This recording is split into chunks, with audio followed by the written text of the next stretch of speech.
Well, here's to an amazing 2024 full of music and delight and joy. And I'm Susan Wingrove-Reed, and I'm here to talk to you a little bit about the silent film, which is one of our amazing projects that was started by our beloved maestro, Randy Fleischer, and is now a continuing tradition in the darkness of January to have a ton of fun with a lot of people together laughing and feeling the feels of some treasures of historic films with live music. So here we go. The preparation for the silent movie is to have 3 rehearsals where the musicians are locking in with the conductor about the pieces themselves, how they fit together. It's kind of like a medley when you're putting the songs together for the films, and then working with the actual timing with the movie. And so by the time you, the audience, sees the film with the music together, hopefully it's a well-oiled machine, but it's pretty treacherous going sometimes just because of getting the timing together since it's all live. Rick Benjamin, who's coming this year, is known as the last of the Movie Palace masters, and it's become his life's work to do film screenings and prepare scores for silent films. And he's done over 700 film screenings in his career so far. The scores themselves use pop tunes of the era, employ sound effects from the percussion, etc.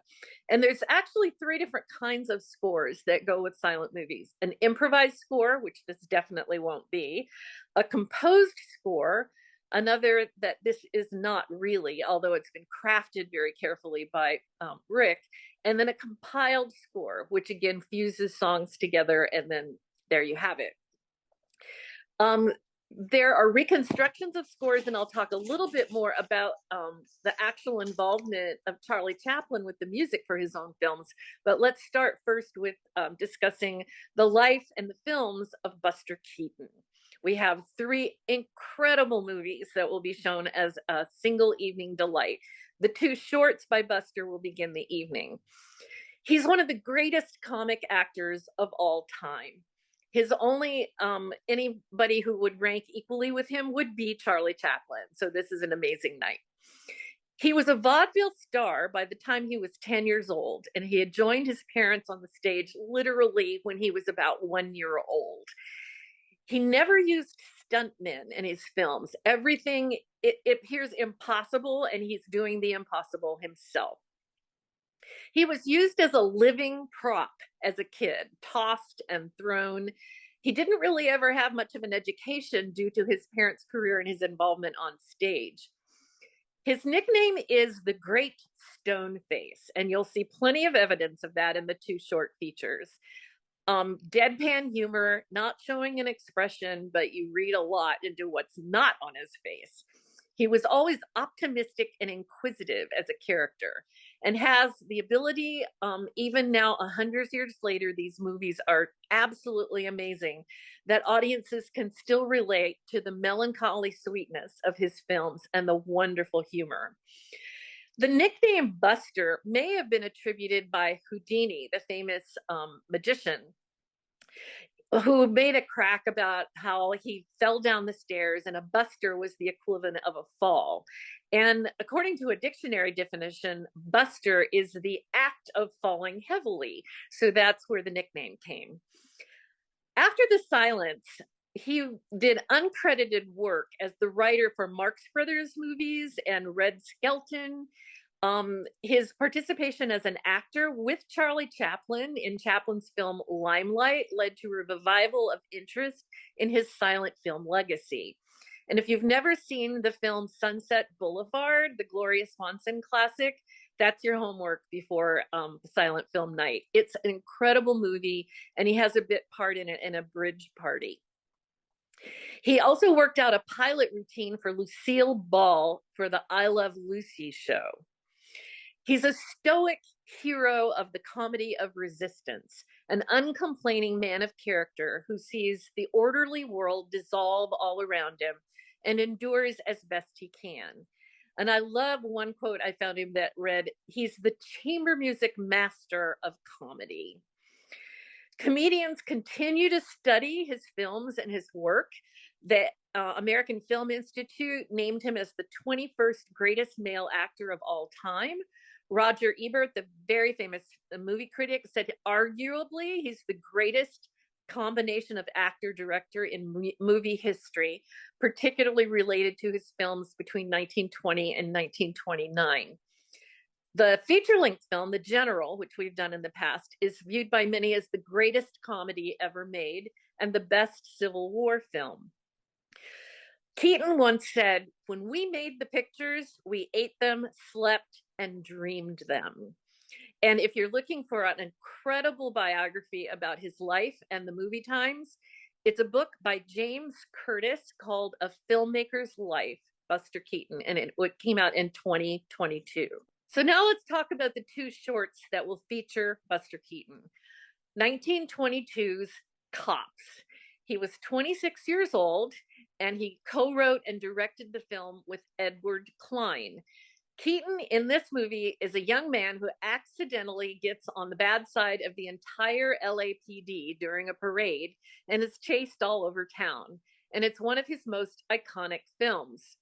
There's a series of misunderstandings about a horse and cart. He infuriates the cops when he accidentally interrupts a police parade. My favorite review of this movie that I found online is that it's perhaps the definitive Buster Keaton distilled into one image, where he's running as fast and as only he can, chased by a seemingly infinite horde of police officers for the crime of love, and even more broadly, the crime of being Buster Keaton. And watch for the latter bit. Whoa, pretty epic. The ability to make one laugh without saying a word is astonishing. And this film, The Cops, and the other short we'll see at Silent Movie Night for the Symphony predates the feature-length films that began featuring him in the late 1920s, but this really set him on the path. There's a very clever opening to the movie Cops. The Keaton character is speaking to a girl, Virginia Fox, the actress, through bars as if he's in prison, and she walks away, and the camera pulls back, and he's at the gate to her home, a large estate. Episode after episode escalates the fun, the incredible chase scene, and the epic final shot. I don't want to give too much away if you haven't seen it, but it features the famous pork pie hat that he wore in many movies and unique ending to his visual storytelling. Some have referred to this movie as Kafkaesque, the unfair pursuit of the hero by the cops mainly being the theme to what they were representing there. The film 1 Week came out in 1920. In this movie, newlyweds receive a portable prefabricated kit of a house as a wedding gift. And when the Keaton character tries to put it together, we've got vintage physical comedy. This was the first independent film he released on his own. It's a parody of a 1919 educational promo film called Homemade, which was sponsored by Ford, the Ford car company. And it was a movie about the ease of using kit homes. Great Stoneface is really featured here, and his diminutive and timid character is a real treat. The falls he takes throughout this movie are absolutely incredible and cringeworthy. The ending is impressively unexpected and shatters the couple's dreams, but not their spirit of being together. I came across a phrase that I wanted to just plant as we segue shortly to talking about Chaplin. Chaplin may be the better storyteller, said one historian, but Keaton is the greater comic. There's a fun complication in this movie, 1 Week, that refers to a character whose name is Handy Hank, who's a jealous ex-boyfriend of the bride. So in revenge, he mislabeled all the crates for the house. And that's what leads then to the construction of what becomes a very surreal looking house with odd angles, a too small roof, and a door to nowhere on the second floor. Keaton as the husband is so appealing. He may be puzzled or chagrined, but he never seeks sympathy even when his ingenious solutions backfire. The movie is over 100 years old now, and its enduring sense of heart and death-defying stunts make it immediately still applicable to today's audiences. In this film is one of the most iconic stunts of his career, which he also recreated in another movie, and was recreated by Jackie Chan in 1987 in an Arrested Development episode, Weird Al Yankovic in a music video. It's a scene where Keaton is standing in front of a house where the wall collapses over him. It's astonishing. So now Charlie Chaplin, a Brit who ended up in America. He was the first actor and director to appear on the cover of Time magazine. His little tramp character is the most recognized character in all of movie history. He was a millionaire by the age of 30, but he always chose to stay in cheap hotels, rarely changed clothes. His paychecks piled up in a trunk for months at a time. He may have based his character, the tramp, on his own appearance growing up poor in London. Charlie Chaplin had an alcoholic dad who died when he was young, and his mom ended up in a mental institution. And he and his brother were residents of a Victorian orphanage for a while. He and his brother Sidney were introduced by his parents to the English music hall life. He came to the United States in 1910 on a tour and was discovered by producer-director Matt Sennett. And so the years 1913 to 1930 became the age of the tramp, his memorable character.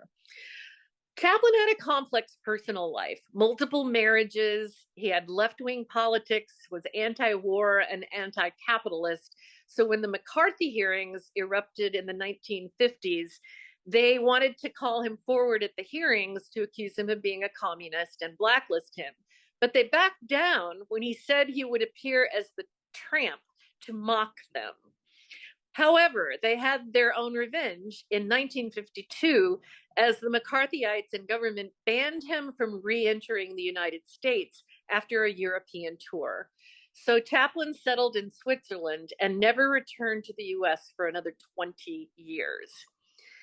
He wrote musical scores for silent films in his final years. He couldn't read music, but was a brilliant genius for color, melody, and instrumentation with a little help from people who could read and write music. He actually, I love this story, he lost a Charlie Chaplin tramp lookalike contest in California at one point. He's a fabulous actor, director, and composer. And as I've mentioned, he and Keaton appeared together in the 1952 film Limelight. Both appeared, and Keaton was a former sidekick of the Chaplin character, and they were two down on their luck vaudevillians in this movie. The music has gladdened and also haunted me, he said, of seeing films that had really good scores with them. He himself actually played the violin and the cello when he was 16 years old, and recorded that he practiced 4 to 6 hours a day in his bedroom. But he figured out I was never going to be excellent, so I gave it up. But he said, I could pose really well with the cello, even though I couldn't play it well. He wrote theme songs for many of his films, and after 1923 was integrally involved with creating melodies, etc., for many of his movies. The 1918 film A Dog's Life, which will anchor our performance in January, was written and directed by Chaplin, and it's a poignant comedy. The lovable tramp and his mutt dog, whose name in the movie is Scraps in the film, Scraps has a battle for survival with other dogs, and that's a satirical comparison to the struggles that the tramp is having for his own place in society. The actress Edna Purviance plays an abused singer and bar hostess, and she works at a place called the Green Lantern Bar. There's no cane, by the way, featured for the tramp in this film, which is unusual because he needed to use the dog's leash a lot in the filming. At the time this movie was made, World War I was raging. So the movie was done quickly so that Chaplin could embark on a tour to sell Liberty bonds. investments to support the war. In the film, the tramp is homeless and penniless. He saves Scraps from being attacked by a bunch of other dogs and sneaks him into the Green Lantern bar in his pants. He dances with Edna, who's supposed to flirt with customers to get them to buy drinks. Well, as he has no money, he's ultimately thrown out. Robbers steal a wallet and bury the money in a yard, and Scraps the dog digs it up and brings the wallet to the tramp who has saved him. The tramp takes the money to the singer and suggests a happy life together in the country, but then the robbers steal the money back. After some wonderful back and forthing with the dog as a key factor again, the dog eventually brings money again back to the tramp. At the end, dreams come true. Tramp and the singer, content in their new farm life and looking happily into a baby basket that has Scraps the dog and all her puppies. The physical humor in the movie is a key element and also a compassionate portrayal of the tramp and of the dog. Your heartstrings will be pulled, but you're going to laugh uproariously. Some refer to this as Chaplin's best short film. The pacing of it is absolutely delightful. The cart owner, by the way, in the film is Chaplin's brother, Sidney. There are incredible moments of drama and emotional depth, but again, get ready to laugh. I wanted to conclude with a couple of comments that came from Chaplin himself in interviews later on in his life. He said, "One happy thing about sound was that I could control the music, so I composed my own. I tried to compose elegant and romantic music to frame my comedies in contrast to the tramp character, for elegant music gave my comedies emotional dimension. Musical arrangers rarely understood this. They wanted the music for a comedy to sound funny, but I would explain that I wanted no competition. I wanted the music to be a counterpoint of charm, to express sentiment, without which a work of art is incomplete."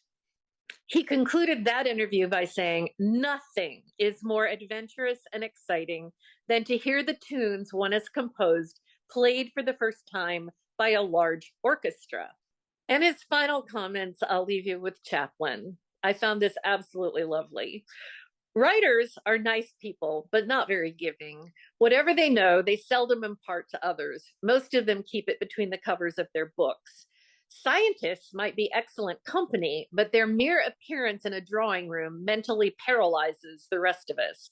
Painters are a bore because most of them would have you believe they are philosophers more than painters. Poets are undoubtedly the superior class, and as individuals are pleasant, tolerant, and excellent companions. But I think musicians in the aggregate are more cooperative than any other class. There is nothing so warm and moving as the sight of a symphony orchestra. The romantic lights of the music stands, the tuning up, and the sudden silence as the conductor makes their entrance affirms the social, cooperative feeling.